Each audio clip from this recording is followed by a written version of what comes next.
Okay, good morning, everybody. Thank you for coming. Again, we'll try to be as quick as we can within the guidelines and the big crowd. Yesterday, we saw a continued climb of COVID cases across the country and here in New York. And President Trump was off tweeting instead of leading again. But at least he talked about COVID. He just spelled one thing wrong. Here's what he said. Congress must now do a COVID relief bill. The word he spelled wrong was Congress. It should say McConnell. McConnell should do this because he's who's holding it all up. The Republican Senate refuses. The Republican Senate refuses to move forward on any kind of COVID bill that has any kind of relief for the American people. And now with even President Trump saying we need a big bill, we are urging McConnell to re-examine his position and work in a bipartisan way with Democrats and support the kind of COVID bill that meets the needs of New York and the needs of the American people. Again, he spelled it wrong. Not Congress, McConnell. Because Democrats in the House and Senate want to move forward, and we want to move forward quickly. Okay. So, the bottom line is very simple. We need a large, strong COVID bill to deal with our problems. We have heard for months, every time we get close to a deal, Senator McConnell says no. He has become the Dr. No of COVID, just like he has been the Dr. No of all the bills in the Senate over the last several years. But with President Trump tweeting, that is a push directed to Senator McConnell to get a bill done. So Senator Gillibrand and I are here today to say to Leader McConnell, get a bill done. Work with us. There are lots of different needs that we have. Mr. Leader McConnell, come to terms with the mandate of this election. Joe Biden campaigned on strong COVID relief. He won. That's what the American people want, not just here in New York, but across the country.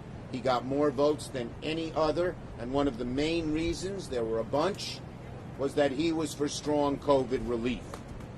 So, we need it. We need help for our state and local governments, which will have to lay off thousands and thousands of essential workers, whether they be bus drivers or firefighters or healthcare workers or people who just make the state government go.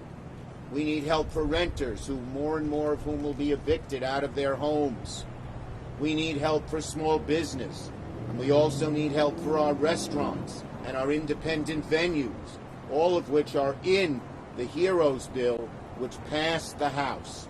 Speaker Pelosi and I, in an effort to compromise, took $1 trillion off that HEROES bill and said, we're willing to compromise. But Leader McConnell has not done that. He said he has 20 members of his caucus who want no money, despite the greatest economic crisis since the Depression, the greatest health care crisis since the Spanish pandemic flu.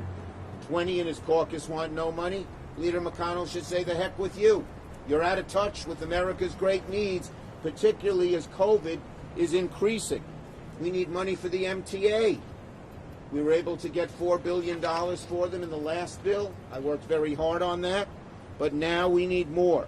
So, instead, here, you need the chart again, because Angelo is very good at this. Instead of sending out this tweet, President Trump would have more success. My phone. Well, that's not my phone. I use my phone. Well, where are you, Mike? Here. Everyone knows my phone. Or many people do. Instead of doing this tweet, President Trump, pick up this phone and call Leader McConnell and say, let's sit down and get a bill done ASAP. Okay? That is the bottom line, folks. We need all these things. The Republicans are spending all their time saying the election wasn't legitimate. We know it's legitimate. Republicans, Joe Biden won. Donald Trump lost. Now work with us to get a COVID bill done, because that's the agenda that's the item that's on the agenda that the American people want, and want badly. It's time to move on. The election's over. There wasn't fraud. There wasn't anything else. 6 states, swing states, flipped from Trump to Biden. Those 6 states, in each of them, the margin is not even close. No court is going to overturn this election. Joe Biden will be installed as president. So Republicans, get over it. Stop spending all your time spreading lies about the election, and instead roll up your sleeves, sit down with us, do a COVID bill that New York and America needs. No more temper tantrums. No more stomping your feet. Get something done to help New York and get us relief from COVID. Thank you. Senator Gillibrand, my great partner, great advocate for New York in the United States Senate.